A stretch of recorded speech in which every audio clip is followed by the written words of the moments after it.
नमस्कार, the daily show में आपका स्वागत है। मैं हूं मुकेश कुमार। दोस्तों, दिल्ली के पूर्व मुख्यमंत्री और आम आदमी पार्टी के संयोजक अरविंद केजरीवाल इस चुनाव में दूसरी पार्टियों से एक कदम आगे चल रहे हैं। वो नया-नया मुद्दा छेड़ रहे हैं और बाकी पार्टियां उस पे रिएक्ट करने के लिए मजबूर हो रही हैं। वो एजेंडा सेट कर रहे हैं एक तरह से इस चुनाव का। वो बहुत पहले से ही सक्रिय हो गए थे चुनाव में, पहले से ही चुनाव प्रचार उन्होंने शुरू कर दिया था। बाकी पार्टियां फिर धीरे-धीरे मैदान में उतरी। उन्होंने मुद्दे बनाने की कोशिश भी की, लेकिन उन मुद्दों की हवा निकाल दी केजरीवाल ने और अब हर दिन एक नया मुद्दा लाकर वो सामने खड़ा कर देते हैं और विपक्षी दल भौंचक रह जाते हैं।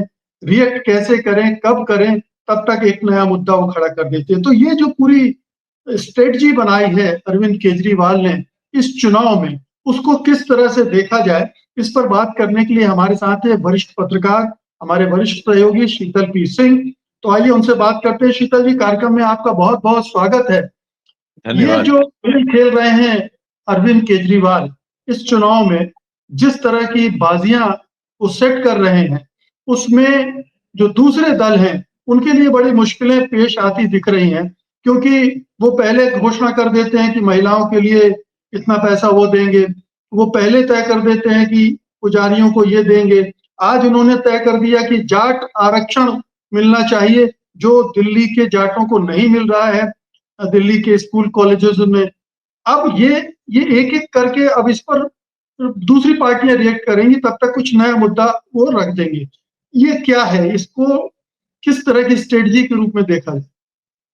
देखिए, इसको कहते हैं चुनाव लड़ना। नतीजा कुछ भी हो, लेकिन ये मानना पड़ेगा कि केजरीवाल ने दिल्ली में जो चुनाव है, जो बहुत छोटा-सा चुनाव है, लेकिन चूँकि देश की राजधानी है, इसलिए इसकी चर्चा बहुत होती है। सारे राष्ट्रीय चैनलों पर, राष्ट्रीय अखबारों में, राष्ट्रीय मीडिया में इसकी चर्चा होती ही होती है और इसीलिए ये नाक का सवाल बन जाता है कि बीजेपी जो पूरा विश्व विजय करके आती है या पूरा देश में जगह-जगह जीत के आती है, दिल्ली में केजरीवाल के हाथों हार जाती है। अब ये तीसरी बार आमना-सामना इस तरह से होगा, जिसमें अगर कुछ आवाज़ आ रही है कहीं से? कुछ यहाँ गड़बड़ कोई आवाज़ आ आवाज़ नहीं। नहीं, यहाँ तो है? अच्छा, कोई बात नहीं। तो ये तीसरा चुनाव होगा जिसमें आमने-सामने बीजेपी को केजरीवाल इस तरह की चुनौती दे रहे हैं, जिसको सारे देश में आप वो कह सकते हैं जो बीजेपी के आमने-सामने है कहीं भी किसी रूप में, उसको इसमें मज़ा आ रहा है। मज़ा ये आ रहा है कि केजरीवाल ने मुद्दों को स्वयं गढ़ने और उन मुद्दों पर विपक्ष को एंगेज करने में महारत हासिल कर रखी है। यहाँ जो बीजेपी है उसके पास और कांग्रेस के पास एक मुद्दा था कि इन्होंने अपने जो मुख्यमंत्री आवास था जिसमें वो रहते थे, उसमें 50-55 करोड़ खर्च करने का एक मुद्दा था। शीश महल नाम से उसको कहा गया मीडिया वगैरह में। तो ऐसा लग रहा था कि वो इस चुनाव में एक बड़ा मुद्दा बनेगा और केजरीवाल बैकफुट पर होंगे। लेकिन उल्टा हुआ। केजरीवाल और उनकी टीम ने प्रधानमंत्री के घर पर हुए खर्चों का हवाला देते हुए, प्रधानमंत्री की जीवन शैली पर होने वाले खर्चों का हवाला देते हुए, उनके रखरखाव और प्रोपेगेंडा पर होने वाले खर्चों का हवाला देते हुए इस मुद्दे को उल्टा खड़ा कर दिया और आज हालत ये है कि बीजेपी या खैर कांग्रेस का तो इस चुनाव में अजीब सी स्थिति है। बीजेपी के लोग अब उस मुद्दे से भाग रहे हैं। अब शीश महल का नाम ही नहीं कोई ले रहा है, क्योंकि उनसे बड़ा नाम उधर से निकल के आ जा रहा है। आज ही डिटेल्स आए हैं जो पब्लिक हो गए हैं कि करीब 32 या 34 करोड़ रुपए का टेंडर हुआ था यूपीए के जमाने में प्रधानमंत्री के आवास के मरम्मत वगैरह के लिए और ठीक ठाक करने के लिए। और मोदी जी की सरकार में उसी ठेकेदार को रिपीट किया गया और 2016 में उसे दुगने से ज्यादा का भुगतान किया गया उसी काम के लिए। 80 करोड़ से कुछ ज्यादा का मामला आया। ये डिटेल आ गए हैं। दूसरे वो और भी पुराने टेंडर्स का हवाला देके बता रहे हैं कि उस पर तो 20-2100 करोड़ रुपए खर्च हुआ है। हो सकता है इसमें बहुत जार्गन हो, सत्य इसका कुछ कम हो, लेकिन मेरा कहना सिर्फ ये है कि कैसे मुद्दों में जो आपके सामने आपको कमजोर कर सकते हैं, उन पे उलटवार करना और उनको अपने पक्ष में टर्न कर लेना, ये केजरीवाल से बाकी विपक्ष के नेताओं को सीखना चाहिए। अब जहां तक कांग्रेस की हालत है, आज कांग्रेस की हालत यह है कि इंडिया गठबंधन की सबसे बड़ी पार्टी और लीड पार्टी होते हुए भी गठबंधन का कोई सहयोगी इस चुनाव में उसके साथ खड़ा ही नहीं है। जितने जी इंडिया गठबंधन के सहयोगी हैं, एक एक करके सबने केजरीवाल को समर्थन देने की घोषणा कर दी है। इसका असर इतना है कि महाराष्ट्र कांग्रेस के एक बहुत बड़े नेता और एक समय मुख्यमंत्री रहे पृथ्वीराज चौहान ने आज उनके मुंह से निकल गया कि दिल्ली के चुनाव में तो केजरीवाल ही जीत रहे। बाद में उनको सफाई देनी पड़ी, उन्होंने सफाई दी। यहाँ संदीप दीक्षित वगैरह उनके पीछे पड़े कि कांग्रेस के लोग तो खुद ही कुल्हाड़ी मार रहे हैं वगैरह वगैरह। तो एक और ये स्थिति है। बीजेपी की रणनीति के लिए जरूरी है कि कांग्रेस बहुत तेजी से और बहुत जोर से लड़ती हुई दिल्ली में नजर आए, और केजरीवाल के लिए जरूरी है कि कांग्रेस अलग थलग पड़ जाए और वो लड़ती हुई नजर ना आए, क्योंकि वो जो वोट जो बीजेपी के विरुद्ध है, जिसकी संख्या आधे से ज्यादा है, उस वोट के मैक्सिमम को केजरीवाल अपने झोली में करते रहे हैं। इस चुनाव में भी अपनी झोली में करना उनका लक्ष्य है। अभी उन्होंने ये किया है, जब अब चुनाव में 25-26 दिन बचे हैं, तो वो लगातार ये करेंगे कि जो मुद्दा बने वो उनके द्वारा बनाया जाए, बाकी लोग उस पर रिएक्ट करें। आज उन्होंने जाट आरक्षण का मुद्दा पकड़ लिया और कुछ और पिछड़ी और दलित जातियों के कुछ हिस्सों का नाम लिया है, जिनका दिल्ली में केंद्रीय पूल में जिनको शामिल नहीं किया गया। जाट आरक्षण के मुद्दे पर उन्होंने रेफरेंसेस दिए कि मोदी जी ने ऐसा वादा किया, अमित शाह जी ने 2-3 बार मिलकर ऐसा वादा किया, तमाम नेता हैं जो ऐसा वादा करते हैं। उन्होंने कुछ तथ्य दिए कि राजस्थान के जो जाट हैं वो दिल्ली की नौकरी में आरक्षण का लाभ ले लेते हैं, केंद्रीय सेवाओं में ले लेते हैं, जबकि जो दिल्ली का जाट है वो दिल्ली में उस सुविधा से वंचित है। तो ये सब उन्होंने वो प्रिपेयर करते हैं, लेकिन ये आउट ऑफ बॉक्स मुद्दे हैं। ये लग नहीं रहा था कि दिल्ली के चुनाव में ये भी कोई रिजर्वेशन का भी कोई मुद्दा होगा, क्योंकि खुद केजरीवाल का रिकॉर्ड रिजर्वेशन वाला नहीं है, एंटी रिजर्वेशन वाला है। एक समय तो वो एंटी रिजर्वेशन एक प्लैंक में भी थे। उनके खिलाफ जो दलित और पिछड़ी जातियों के तमाम संगठन करने वाले हैं या सोशल मीडिया इन्फ्लुएंसर हैं, वो उनके विरुद्ध यही आरोप खड़ा ही करते हैं कि वो एक्चुअली सवर्ण राजनीति से आए हैं और आरक्षण विरोधी हैं। और मैं भी नहीं पाता कि उनका कोई ऐसा बहुत पॉजिटिव रिकॉर्ड है, लेकिन वो उन्होंने आरक्षण के मुद्दे में से एक मुद्दा निकाला और आज बहस का वो आ गया, बहस का मुद्दा बन गया। चुनाव आयोग को भी सबसे संगठित तरीके से कटघरे में खड़ा करने का अगर काम किसी पार्टी ने किया कि चुनाव से ठीक पहले बीजेपी मतों में मैन्यूवरिंग करती है, बहुत सारे मत कटवा देती है जो दूसरे को जा सकते हैं, और बहुत सारे ऐसे मत जोड़ लेती है जो वैसे मतदान का अधिकार नहीं पाते। ये मुद्दा भी उन्होंने बनाया। आज फिर खबर आ रही कि वो इस मामले में मिलने जा रहे हैं, चुनाव आयोग से उन्होंने समय मांगा है। तो ये जो चीज है, कैसे टैक्टिकली रोज उस मीडिया को, जिस मीडिया को होस्टाइल माना जाता है और जो मीडिया प्रकट रूप से साफ साफ सत्तारूढ़ दल की बैटिंग करता हुआ हमें मिलता है और एंटी पीपुल नजर आता है, उस मीडिया में भी प्रचार का एक हिस्सा कैसे चुराया जाए, कैसे उसको मजबूर कर दिया जाए कि वो उन मुद्दों पर बात करने को, प्रोग्राम करने को, डिबेट करने पे मजबूर हो जाए जो मुद्दे केजरीवाल उठाते हैं। ये जो कौशल है, ये निश्चित तौर पर उन्हीं के पास है। लेकिन शीतल जी, ये इस स्ट्रेटजी के दोनों पक्ष हैं।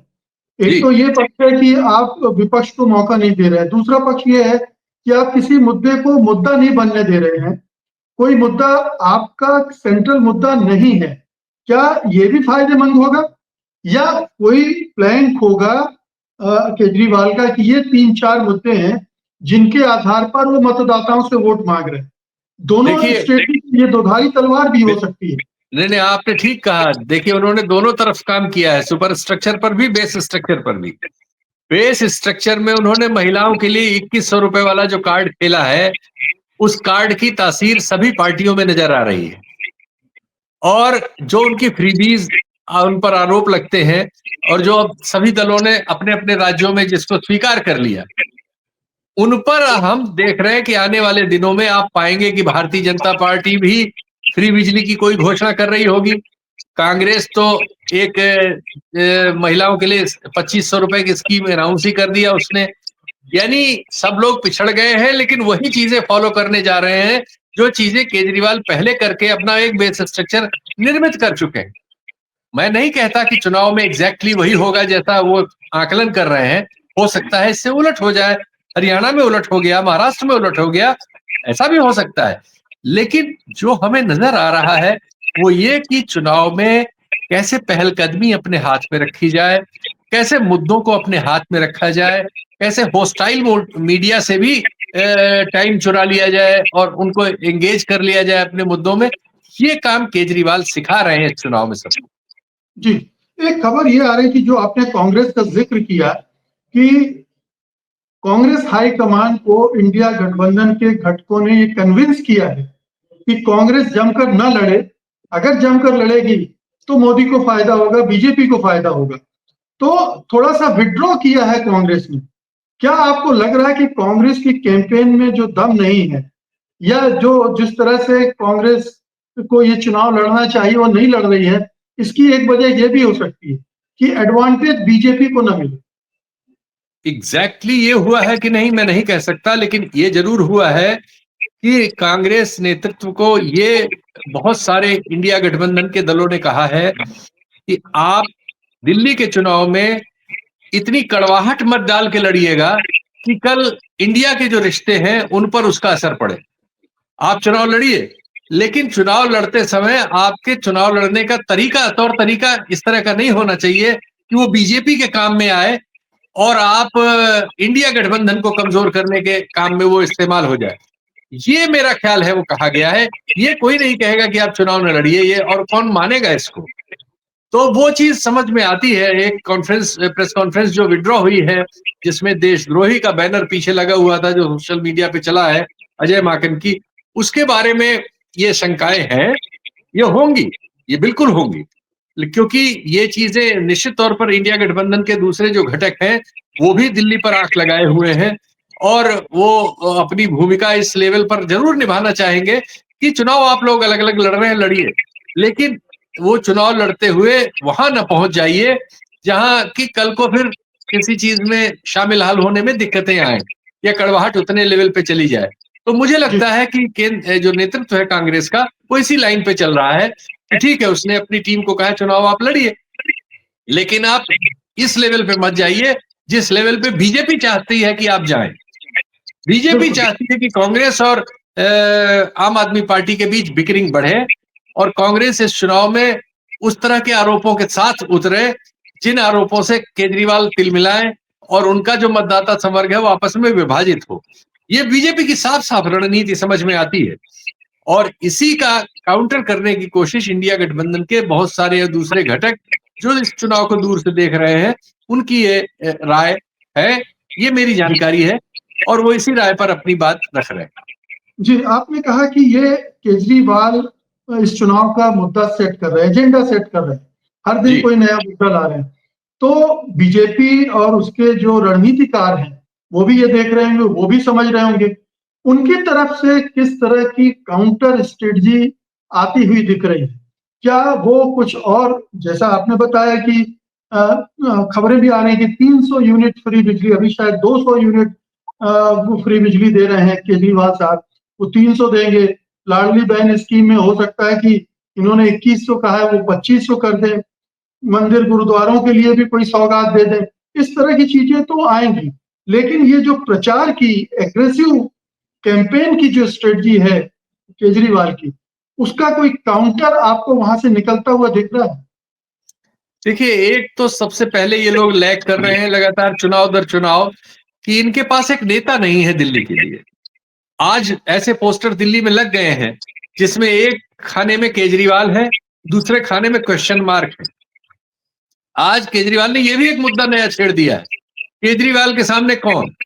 अब जब चुनाव घोषित हो गया है, अभी इन पार्टियों के पास इनका मुख्यमंत्री का चेहरा नहीं है। केजरीवाल इस प्लैंक को भी भुना रहे हैं और ये प्लैंक उनके फेवर में जा रहा है, क्योंकि बीजेपी केजरीवाल के सामने अपने प्रचार में मोदी जी को रख रही है और ये हर मतदाता जानता है कि मोदी जी दिल्ली के मुख्यमंत्री नहीं बनने जा रहे हैं, वो देश के प्रधानमंत्री हैं। तो वो बात सही नहीं फिट हो रही है। तो ये एक कमजोरी इन दोनों दलों के पास, कांग्रेस और बीजेपी के पास है और इसका लाभ उठा रहे हैं केजरीवाल। तो एक तो ये समस्या है।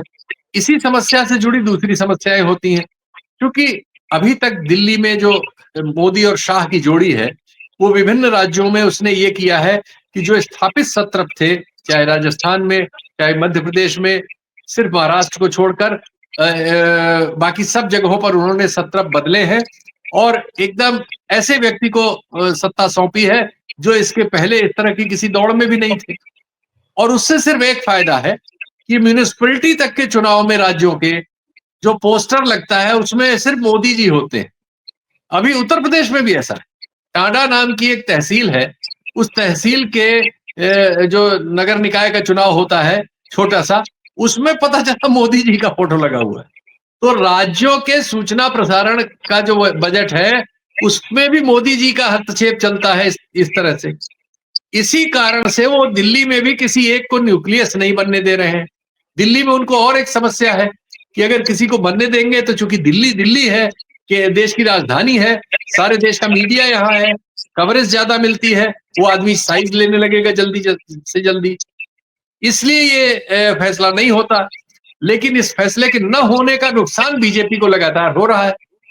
तो एक तो ये समस्या है। इसी वजह से क्या होता है कि जो गुटबाजी होती है वो एड्रेस नहीं हो पाती और वो कायम रहती है।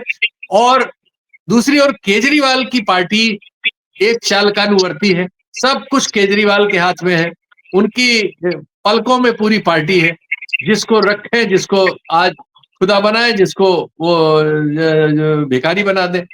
तो ये एडवांटेज मिल जाता है केजरीवाल को और इसका डिसएडवांटेज इन दोनों पार्टियों को है, खासकर बीजेपी।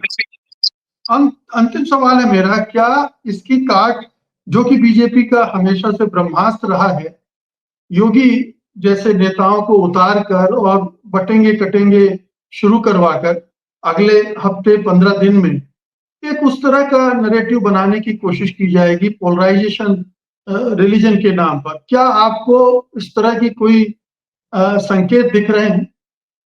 मुझे लगता है निश्चित ही ये चुनाव एक हफ्ता बीतते न बीतते ये मामला मैदान में आ जाएगा। पोलराइजेशन पर बीजेपी जाएगी, क्योंकि चुनाव में अभी तक पिछड़ रही है, इसलिए वो चुनाव में गर्मी लाने के लिए और अपने ही मतदाताओं को, अपने समर्थक वर्ग में जोश भरने के लिए इस फ्लैंक पर जाएगी।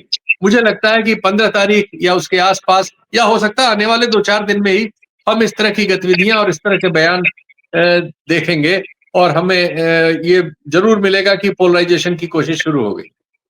जी, तो अब हम इंतजार करेंगे कि देखें बीजेपी इसके खिलाफ किस तरह की काउंटर स्ट्रेटजी लेकर मैदान में उतरती है। एक तो हम लोग ने डिस्कस कर लिया कि पोलराइजेशन वाली पॉलिटिक्स जिसमें उसको महारत हासिल है और हर चुनाव में वो उसको आजमाती है, उसका फायदा उठाती है, वो किस तरह से इस चुनाव में लेकर आती है और इसके अलावा और क्या उसके पास उसके तरकश में तीर है। बहुत बहुत शुक्रिया शीतल जी इस बातचीत के लिए, धन्यवाद आपका। नमस्कार। अब होती रहेगी हमारी आपकी बातचीत, अगर रोज नहीं तो अतरे दिन तो होती ही रहेगी। वैसे कोशिश की जाएगी कि रोज बातचीत होती रहे। बिल्कुल, दिल्ली चुनाव पर बातचीत का ये सिलसिला हम जारी रखेंगे। धन्यवाद।